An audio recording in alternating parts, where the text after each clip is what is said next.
There is a type of person everyone knows. They never raise their voice. They never make demands. They never cause problems. When there is tension in a room, they are the first to smooth it over. When there is conflict, they are the first to step back. When someone crosses a line, they are the first to pretend it did not happen. They are described as easygoing, agreeable, low maintenance, the kind of person who gets along with everyone, the kind of person who never makes waves, the kind of person others describe as so nice, with a smile that suggests this is the highest possible compliment. They are present in every workplace. They are present in every family. They are present in every social group. They are so common that their presence becomes invisible. They fade into the background of social life, agreeable and pleasant and utterly forgettable. They seem like the safest people to be around. They seem like the easiest people to trust. They give the impression of being incapable of causing harm. And this impression is comforting in a world full of visible threats. But there is a question that is rarely asked about these people.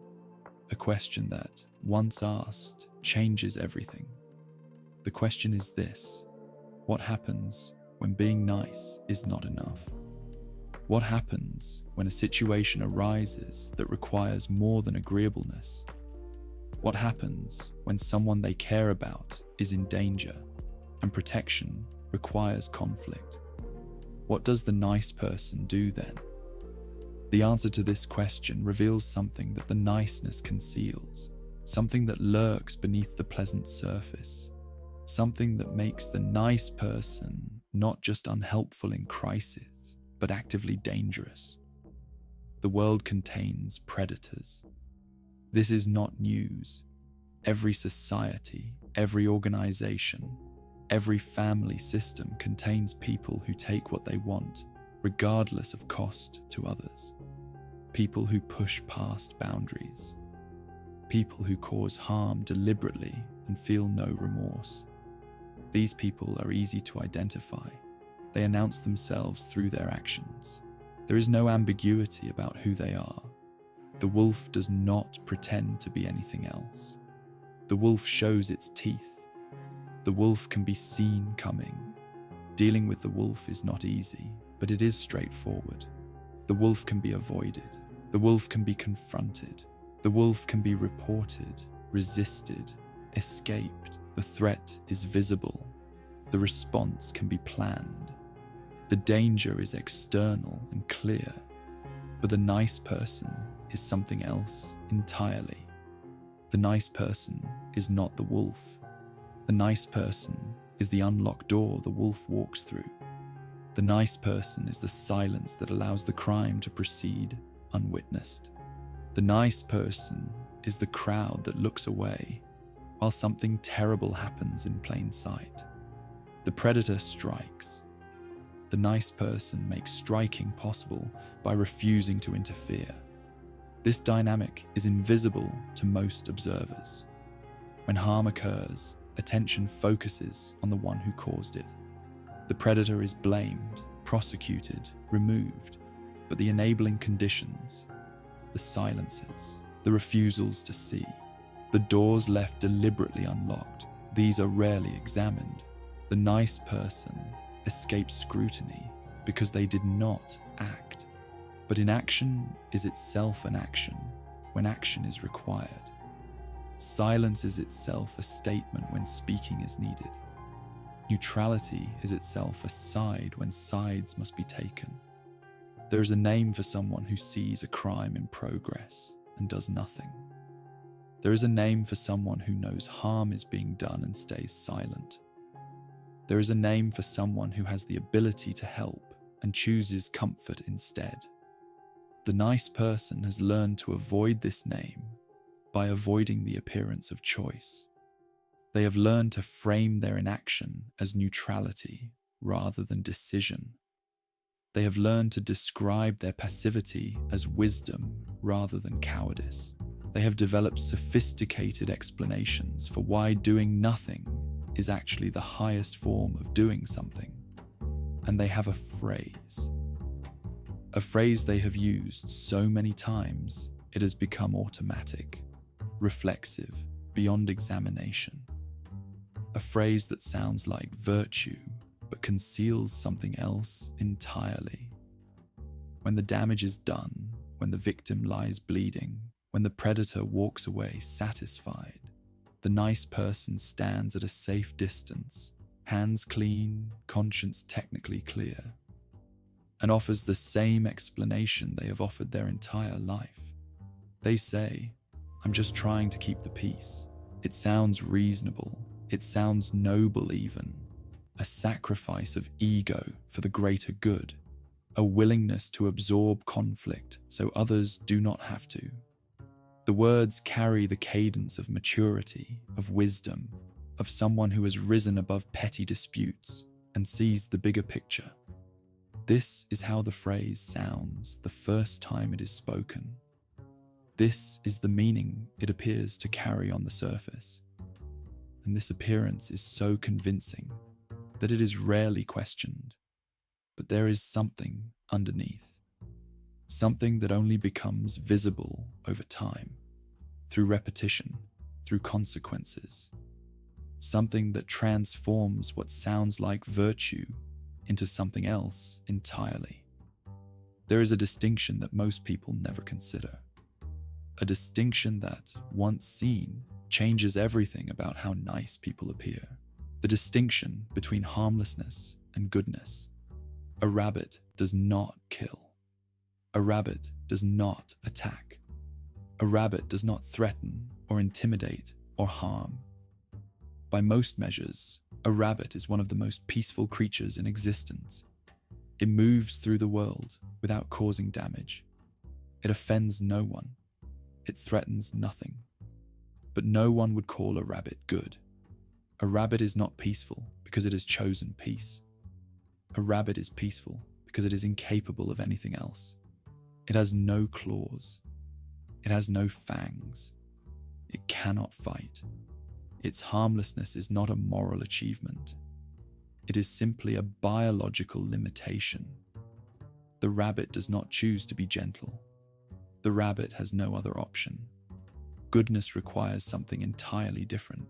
Goodness requires the capacity for destruction held under deliberate control. The person who could hurt but chooses not to.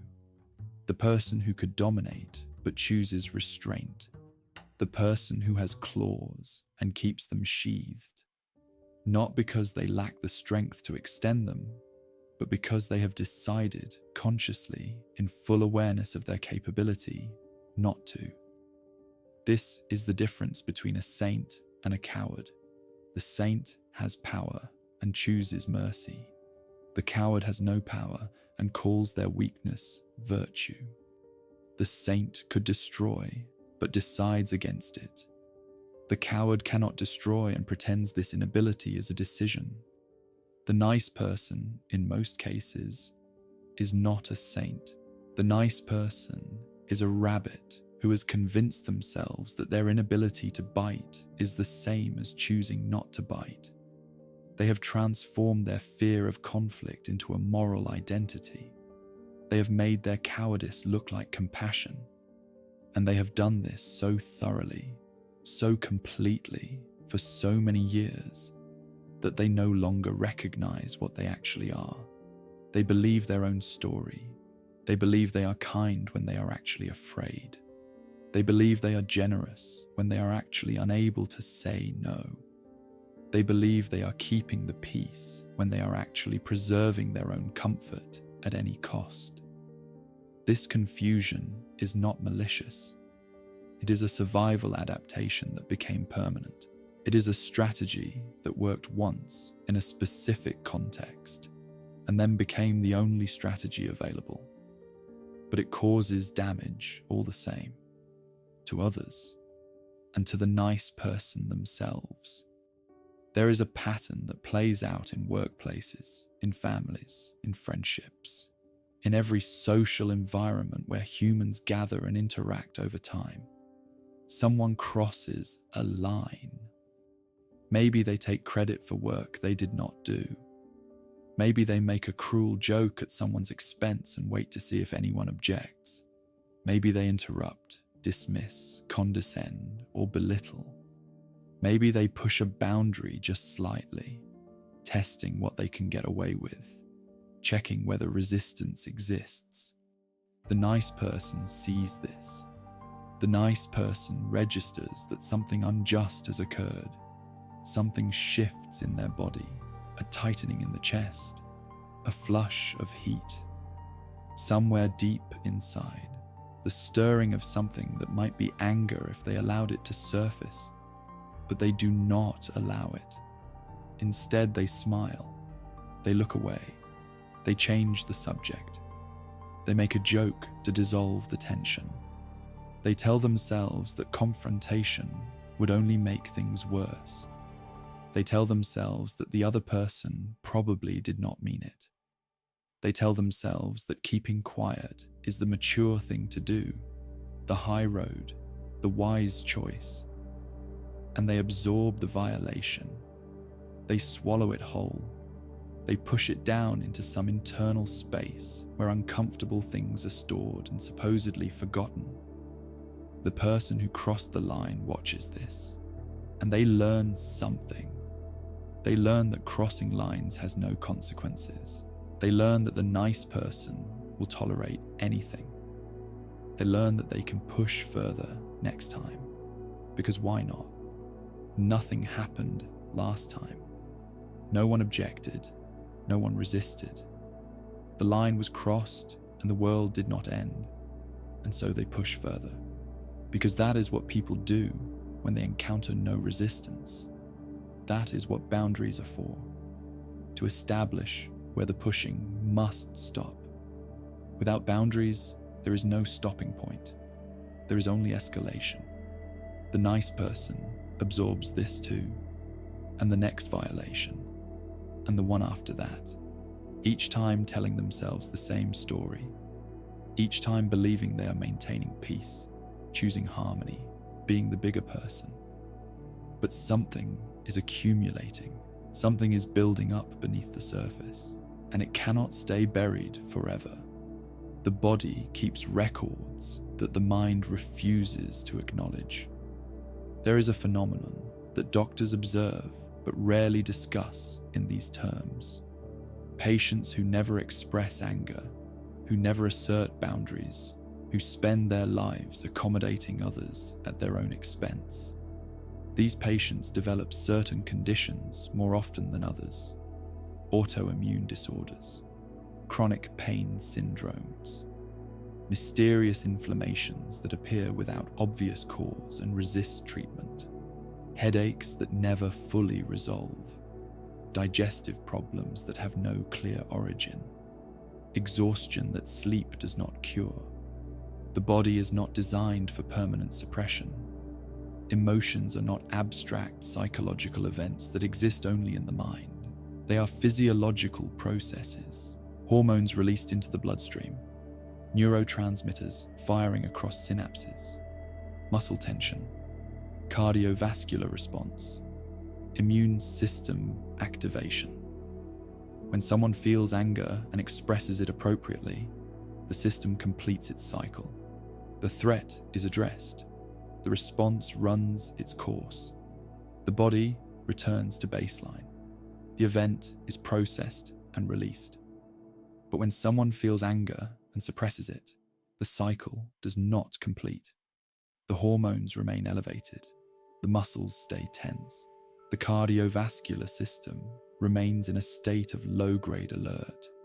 The body does not understand that the mind has decided not to act.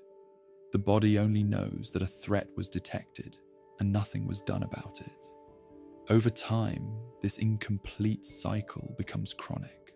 The body begins to treat itself as the enemy because it cannot locate the external enemy that the mind refuses to confront. This is what the nice person does to themselves, slowly, over years and decades. They absorb the anger that should have been directed outward. They store it in their tissues, in their joints, in their immune systems. They develop conditions that no one can explain and no treatment fully resolves. And when asked how they are doing, they smile their familiar smile and say, "They are fine. They are just tired. They are just stressed. They are just dealing with a lot right now." They do not connect their physical deterioration to their emotional suppression. They do not see that the peace they are keeping with others has created a war inside their own cells. The phrase appears again now, but it sounds different this time. The nobility has faded. Something else has taken its place. I'm just trying to keep the peace. It is no longer spoken with calm confidence. It is muttered through clenched teeth. It is whispered with exhaustion. The eyes that deliver it are tired, tight, carrying something that looks almost like hatred, directed not outward at the people who keep crossing lines, but inward at the self that keeps allowing it. The phrase has become a symptom, a diagnostic marker, the sound of someone slowly destroying themselves while insisting they are doing the right thing. Fyodor Dostoevsky wrote about a man who lived underground. Notes from Underground is not a pleasant book. Its narrator is not a hero. He is a bitter, resentful, self-aware mess of contradictions. He knows exactly what is wrong with himself and cannot change any of it. The underground man spent his entire life smiling when he wanted to scream, agreeing when he wanted to argue, stepping aside when he wanted to stand his ground, accommodating others while hating them for requiring accommodation. He was exquisitely aware of social dynamics.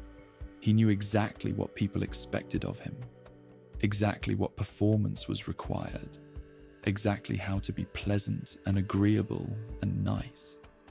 And he executed this performance with precision every day, while internally seething with resentment, bitterness, and barely contained rage.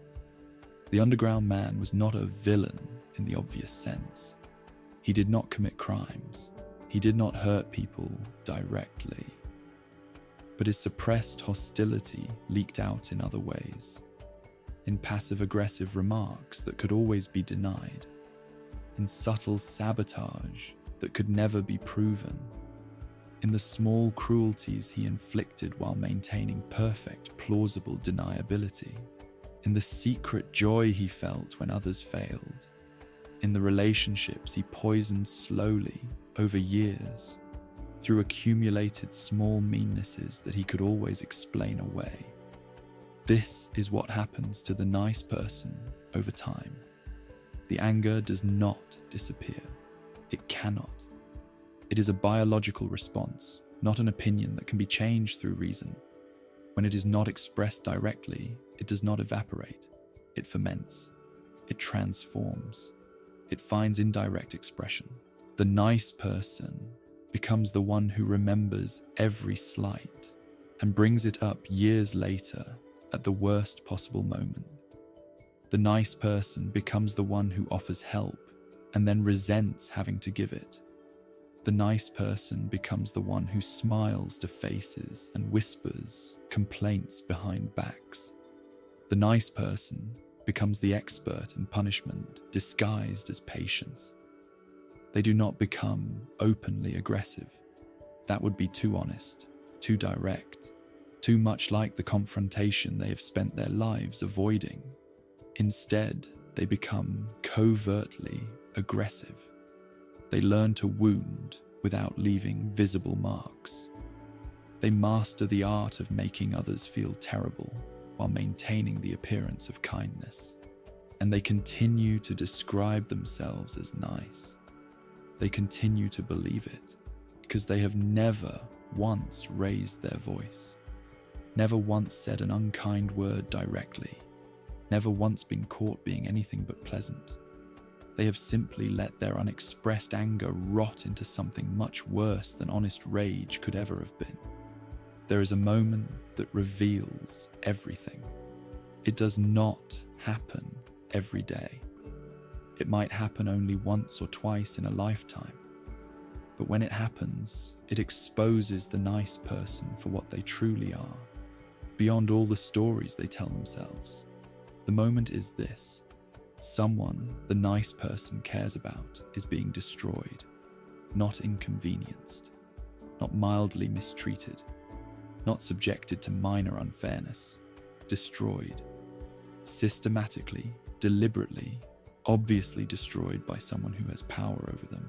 Maybe it is a friend trapped in an abusive relationship, being isolated from everyone who cares about them, being broken down piece by piece by someone who knows exactly what they are doing.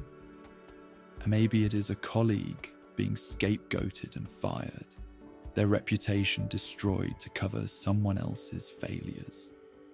Maybe it is a family member being manipulated and exploited by someone who saw vulnerability and moved in to consume it. The specifics vary, the structure does not. Someone is being hurt. The nice person can see it clearly. The injustice is not ambiguous. The nice person knows what is happening, knows it is wrong, and has the ability to do something about it. They could speak up. They could intervene. They could take a side. They could use whatever power or influence or relationships they possess to make a difference, even a small one. This is the test. This is the moment where the distinction between harmlessness and goodness becomes impossible to ignore or explain away. The good person acts. The good person accepts that action will create conflict, will create discomfort, will create consequences. The good person does it anyway because some things matter more than comfort, because some situations do not allow neutrality. The nice person does not act. The nice person watches. The nice person weighs the costs. The nice person considers how intervening might affect their own position, their own relationships, their own peace. They calculate, they deliberate, they find reasons. And the nice person decides, as they have decided 1,000 times before in smaller situations, that it is not their place to get involved, that both sides probably share some blame, that the situation is more complicated than it looks, that the best thing to do is nothing. The victim looks to the nice person for help. The victim sees someone they trusted, someone they believed cared about them, standing at a safe distance with a carefully neutral expression, refusing to take the risk of mattering. The victim realizes they are alone, and the nice person, watching the destruction unfold, watching a human being they supposedly care about be broken, offers the same phrase they have always offered. But now the words reveal themselves. Now they sound like what they always were. I'm just trying to keep the peace. There is no peace. A person is being destroyed. The nice person is not keeping peace. They are keeping their comfort. They are preserving their safety by sacrificing someone else to the wolves. They are standing on the shore, watching someone drown and calling it neutrality. This is not balance. This is not wisdom. This is not the mature refusal to take sides in a complex situation. This is cowardice. Pure, simple, finally revealed for what it always was. The nice person has become, through nothing more than inaction, an accomplice to whatever harm unfolds. They have sided with the aggressor by refusing to oppose the aggressor. They have validated the destruction by failing to challenge it. They have chosen, and it is a choice, despite every story they tell themselves, to let harm happen because preventing it would require something they are unwilling to give. And they will tell themselves afterward that there was nothing they could have done, that it was not their responsibility, that getting involved would have made things worse, that the situation was more complicated than it appeared. They will believe this. They need to believe it, because the alternative is seeing themselves clearly, and seeing themselves clearly would require changing, and changing would require becoming someone capable of conflict, someone with edges, someone who is no longer nice. The victim will remember differently. The victim will remember the moment they looked for help and found only a pleasant, neutral expression. The victim will remember the betrayal of someone who could have acted and chose not to. The victim will remember that the nice person's comfort was worth more than their survival. This memory does not fade. This memory shapes everything that comes after. There is a pattern in how societies collapse. It is rarely the predators alone who bring down civilizations, organizations, relationships. The predators are always present. Every era has its tyrants, its abusers, its exploiters. Their existence is a constant. What varies is resistance. A society with strong resistance can contain its predators, limit their damage, remove them from power when necessary. A society without resistance cannot. And resistance requires people willing to experience discomfort, people willing to take positions that might be unpopular, people willing to name harm as harm, even when doing so creates tension, people willing to be something other than nice. When enough people choose niceness over resistance, the predators win by default, not through superior strength, but through the absence of opposition. They walk through the unlocked doors. They operate in the silence that no one breaks. The nice person does not see themselves as complicit in this. They see themselves as staying out of it. But staying out of it is itself a contribution. It is the contribution of one more person who will not resist, one more unlocked door, one more silence. Friedrich Nietzsche had a term for the moral system that creates nice people. He called it slave morality. This is a term that is often misunderstood, often assumed to be a celebration of cruelty or an argument for domination. It is neither. It is an observation about the psychology of morality, about how certain ethical systems originate and what they serve. Nietzsche observed that moral systems tend to emerge from one of two positions. The first position is power. Those who have power, who can impose their will, who are capable of action. They tend to define good as strength, capability, excellence. This is what Nietzsche called master morality. It is the morality of those who have options and must choose among them. The second position is powerlessness. Those who lack power, who cannot impose their will, who are incapable of effective action. They tend to define good as the opposite of strength. Meekness becomes humility. Inability becomes patience. Weakness becomes gentleness. This is what Nietzsche called slave morality.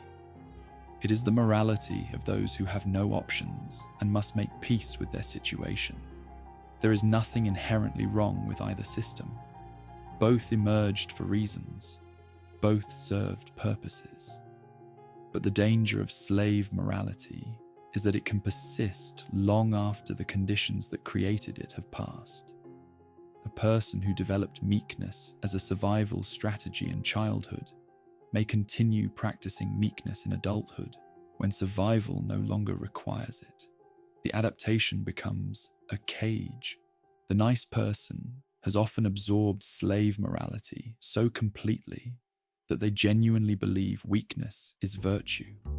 They believe that having strong opinions is arrogance, that setting firm boundaries is selfishness, that expressing anger is immaturity, that wanting things is greed. They do not see that they have simply reframed their fear of conflict as moral superiority. They do not see that their inability to assert themselves has been relabeled as selflessness. They do not see that they have made a prison and called it a temple. The human body did not evolve for niceness. This is not an argument for cruelty. It is simply an observation about what humans are, biologically, historically. The ancestors who survived were the ones who could assess threats and respond appropriately, who could identify predators and either flee or fight, who could recognize when a member of their tribe was a danger and take action, who could set boundaries and enforce them. Aggression is not a bug in the human system. It is a feature. It evolved because it served a purpose. It allowed boundaries to be established. It allowed the weak to be protected. It allowed injustice to be met with resistance. The capacity for aggression is not something to be ashamed of. It is something to be integrated, controlled, used appropriately. A person who cannot access anger when anger is appropriate is not morally superior. They are damaged. Something in the wiring has been broken. The emotional response that should arise when boundaries are violated, that response has been suppressed, disconnected, made unavailable. Often this damage happens in childhood. A child learns that expressing anger leads to punishment, rejection, withdrawal of love. That setting boundaries leads to isolation. That the only safe strategy is to comply, to appease, to make oneself as small and non-threatening as possible. This child grows into an adult who cannot access anger, even when anger is exactly what the situation requires. The response has been conditioned out of them. The wiring has been cut, but the biological system that generates anger has not been removed. It has only been disconnected from conscious expression.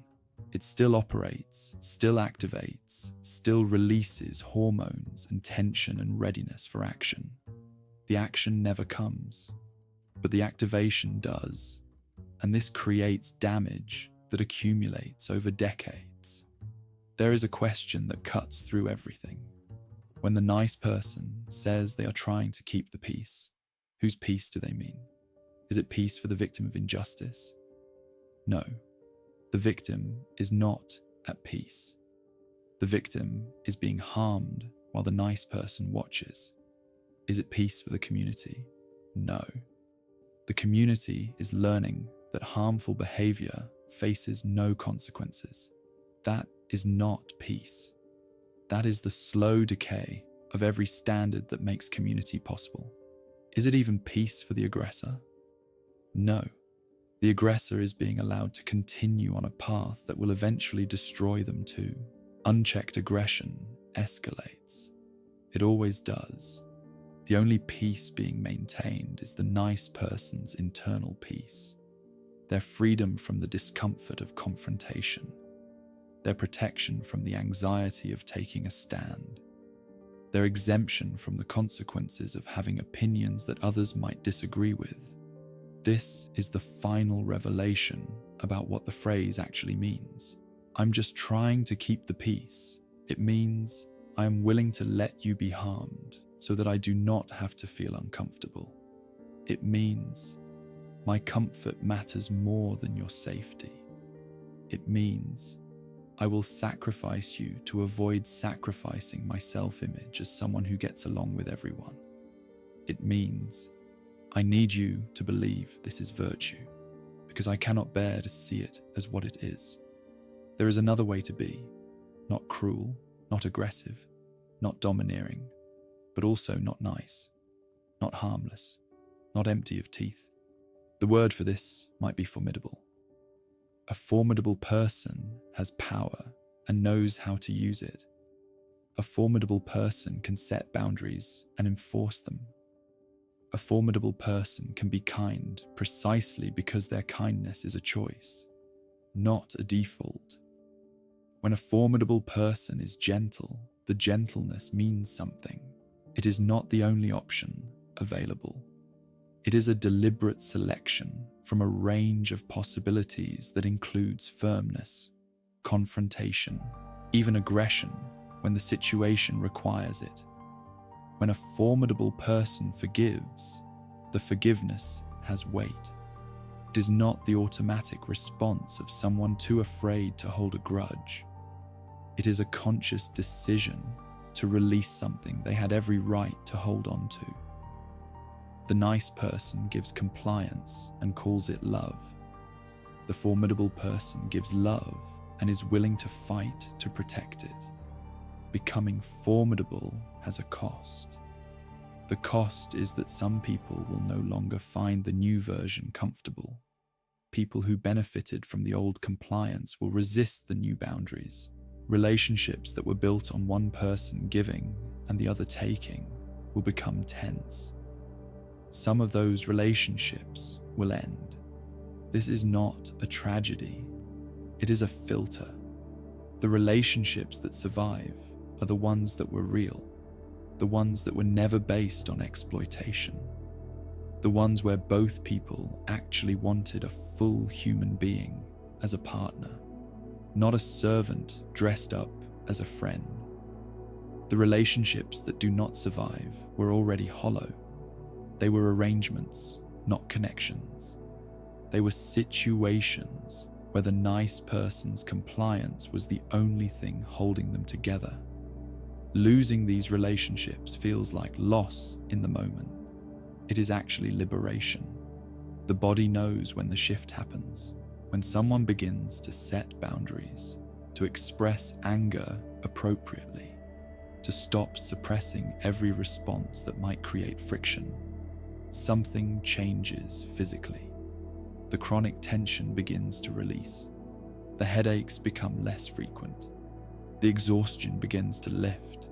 The mysterious pains that resisted every treatment begin to fade. The body was waiting. The body knew what was needed. The body was holding all that unexpressed response, keeping it ready, hoping that someday the mind would give permission. When the permission comes, the body does not celebrate. It simply relaxes, returns to baseline, stops attacking itself because the external threats are finally being addressed. This is what health looks like. Not the absence of aggression, but aggression directed appropriately outward at legitimate targets instead of inappropriately inward at one's own tissues. There is a moment that can happen. The next time the phrase rises to the lips, the automatic response that has been repeated thousands of times over decades, the nice person might notice it, might feel it forming, might catch themselves about to say the familiar words that have always come so easily, so automatically, and they might stop. They might ask, what peace? Whose peace? At what cost? And for how long can this continue before there is nothing left? They might realize that they do not actually want to keep this peace, that this peace is not peace, that this peace is purchased with pieces of themselves, with pieces of others, with everything that matters, sacrificed to avoid everything that is uncomfortable. They might say something different instead. They might say, I was afraid. I am still afraid, but I am done letting fear decide. They might say, I should have spoken years ago. I am speaking now. They might say, this is not acceptable. I will not pretend it is. They might say nothing at all and simply act. Simply step forward instead of back. Simply exist as someone who matters, who takes up space, who has opinions and boundaries, and the willingness to defend both. The peace that matters is not the absence of tension. It is the presence of justice, and justice requires something the nice person has never been willing to offer. It requires them to stop being nice and start being good.